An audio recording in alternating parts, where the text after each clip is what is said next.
အားလုံးပဲမင်္ဂလာပါအခုကျွန်တော်ရဲ့ထက်မှာရှိနေရတော့ G67 model stereo earbud ပဲဖြစ်ပါတယ်ဆိုတော့ဒီကောင်လေးကဘာတွေပေါင်းလဲဘာတွေသတ်မှတ်ထားလဲဆိုတာကိုကျွန်တော် review လေးလုပ်ပေးသွားမှာပဲဖြစ်ပါတယ်ဒီကောင်လေးက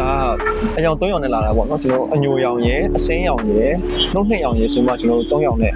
လာပါတယ်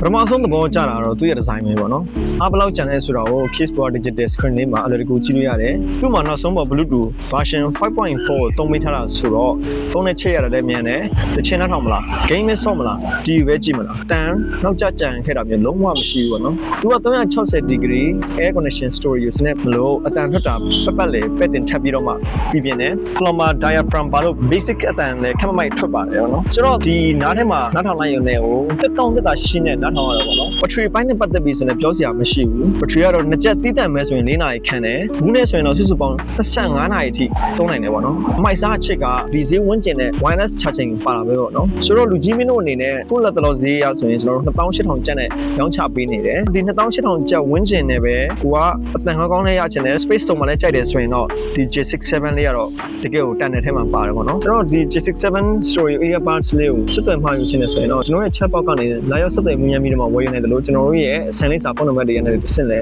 စစ်သွယ်မြင်မြန်ဝယ်ယူနိုင်ပါတယ်